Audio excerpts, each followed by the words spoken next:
আরজি করের ঘটনা দগদগে। এরই মধ্যে একাদশ শ্রেণীর নাবালিকা ছাত্রীকে ধর্ষণের অভিযোগ প্রতিবেশী যুবকের বিরুদ্ধে। ঘটনাটি ঘটেছে মালদহের ইংরেজবাজার থানা এলাকায়।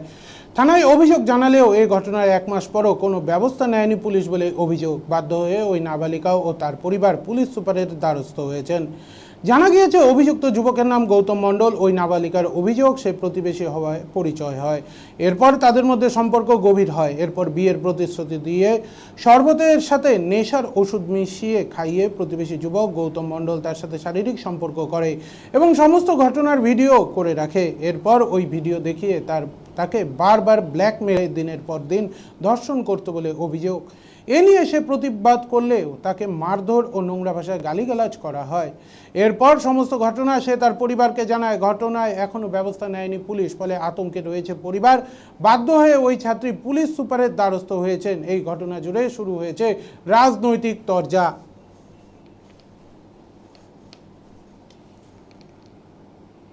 খাটি, ওর বাবাও খাটে। আমরা মানে মেয়ে 3টাই মেয়ে আছে। মেয়েকে পড়ালেখা করি, দুজনাই খেটে খুঁটে দিন সকাল হয় 9টা বেরিয়ে আমি কাজে চলে যাই। মেয়ে বাড়িতে থাকে। মেয়ে কবে থেকে ছেলে মানে মেসেজ করে মেয়েকে মানে বিরক্ত করে। তারপরে শুক্রবারের দিন বাগানে গিয়ে মেয়েকে ডাকার পরে ছেলেও মেরেছে, ছেলের মাও মেরেছে। মেয়ে যখন 12:30 রাত্রি বাজে তখন আমাকে মেয়ে বলছে, মা আমাকে ভয় লাগছে। বলছি কিসের জন্য ভয় লাগছে? বলছে আমার কাছে আসো। আমি গেলাম, উঠে যাবার পরে মেয়ে কাঁদছে। আমি বলছি কি হয়েছে? বলছে কি মা আমাকে আর বরফ মেলে আমাকে দুজনাই মেরেছে মা। আমি বলছি কিসের জন্য মারলো? নিশ্চয়ই কোনো অন্যায় করেছি, তার জন্য তোকে শিক্ষা দিয়েছে। বলছে মা দেখো আমার মোবাইলে সব প্রমাণ আছে। আমাকে দেখে তাহলে মাথা আমার হয়ে গেল যে ঠিকই সত্যি প্রমাণ। তাহলে আমি 2টা লোককে সকালে বেলা ডেকে দেখাচ্ছি যে দেখ আমার মেয়েকে কি অবস্থা করেছে। তারপর জানার পরে তারপর মাকে সকালে বললাম যে কি হয়েছিল, আমার মেয়েকে বাগানে গিয়ে মেরেছ?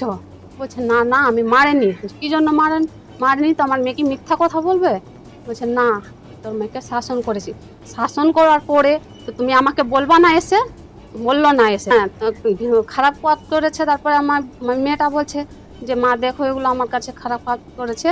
আমি ঠিক আছে খারাপ কাজ করেছে তখন আমি সাজা দিব। তো বললাম ওর মাকে, বলছে না আমি এগুলো মানতে পারবো না। থানায় গেছিলাম। এসপির কাছে জমা দিয়েছেন? হ্যাঁ সব দিয়ে জমা। দিন মজুরি বা খাটি। আমার সাথে একটা ছেলে ধর্ষণ করেছে। ধর্ষণ করার পরে সেই ভিডিওটা করে আমাকে ব্ল্যাকমেল করে দিনের পর দিন আমার সঙ্গে ধর্ষণ করেছে। যখন আমি এসপির কাছে যাই তো তাকে এখনও পর্যন্ত অ্যারেস্ট করা হয়নি। এখনও আমরা অভিযোগ জানাই 7 তারিখে, এখনও পর্যন্ত কোনো আসামি নিয়ে যাওয়া হয়নি। থানায় অভিযোগ করেছিলেন? হ্যাঁ করেছি। হ্যাঁ দিনের পর দিন ওই ভিডিওটা দেখিয়ে আমাকে ধর্ষণ করছিল, আমাকে ব্ল্যাকমেল করছিল। বলেছিল ইন্টারনেটে বা কোনো সোশ্যাল মিডিয়ায় পোস্ট করে দিবে। ওর বাড়িতে আমাকে বাগানে নিয়ে গিয়ে মিথ্যার অভিযোগ জানায়। ওই আর ওর মা মিলে আমাকে বাগানে নিয়ে গিয়ে মেরে ফেলার চেষ্টা করে।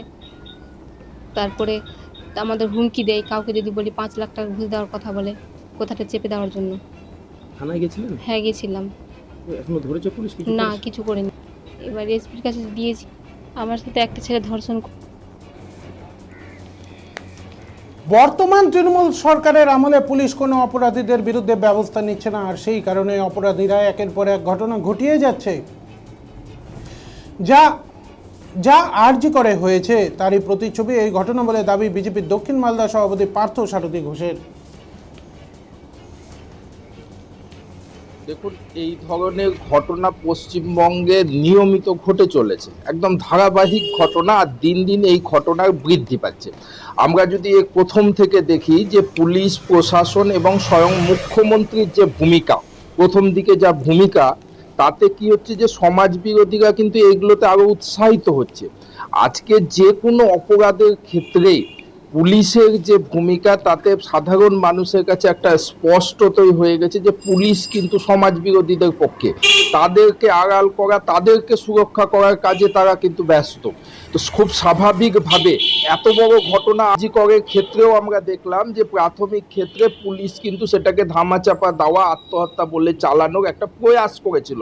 তো প্রত্যেকটা ক্ষেত্রে তাদের একই ভূমিকা, মানে তাদের স্বভাব এটা তৈরি হয়ে গেছে। তো এই জায়গাতে দাঁড়িয়ে স্বাভাবিকভাবে যারা নির্যাতিতা বা যারা এই ধরনের পরিস্থিতির সম্মুখীন হচ্ছেন, কোর্ট বা উচ্চতর আধিকারিকের কাছে যেতে হচ্ছে। আমার তো মনে হয় না যে এসপির কাছ থেকেও সুবিচার পাবে, হয়তো কোর্টের মাধ্যমে পুলিশের কাছে নির্দেশ আসবে। তো পশ্চিমবঙ্গের পরিস্থিতি আজকে যে পর্যায়ে নেমে গেছে, আর তার জন্য কিন্তু আজকে সমাজ জাগ্রত হয়েছে, যে সামাজিক আন্দোলন, ছাত্র সমাজ, শিক্ষক সমাজ, ডাক্তার সমাজ, তো সমস্ত সমাজ আজকে বাধ্য হয়েছে তাদের যে নিয়মিত রুজি রোজগার ছেড়ে আজকে পথে নামতে, তো এই ভয়ঙ্কর পরিস্থিতির জন্য।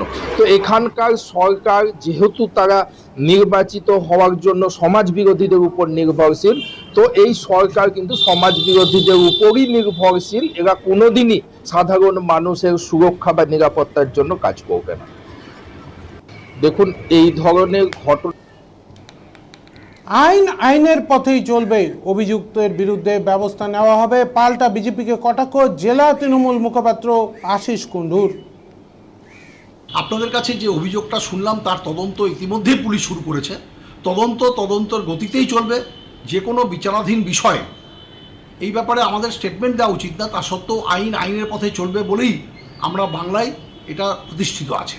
আর যে আরেকটি যেটা বিজেপির অভিযোগের কথা বললেন, এই অভিযোগের কথাটা মানায় না। আরজিগড়ের কেস অলরেডি সিবিআই এটার এনকোয়ারি করছে। সারা বাংলার মানুষ এরা জানতে চাইছে সিবিআইয়ের কাছে আর কতদিন লাগবে এই অন্যায়ভাবে, এই বর্বরচিতভাবে যে বাচ্চা মেয়েটা খুন হয়ে গেল, যেভাবে নৃশংসভাবে তাকে খুন করা হলো, তার বিচারের যারা আসামি তাদের কবে ফাঁসি হবে? How many Times required for CBI? এর আগে দেখেছি সিবিআই রকম এনকোয়ারি করে কোনো রকম সুরাহা দিতে পায়নি। এই ব্যাপারে যদি সিবিআই কোনো সদর্থক পদক্ষেপ না নেয় তাহলে সমস্ত মানুষ রাস্তায় নামবে। কারণ বাংলার মুখ্যমন্ত্রী ইতিমধ্যেই ঘোষণা করেছেন সেই আসামিদের সকলের ফাঁসি চাই। আপনাদের কাছে যে অভিযোগ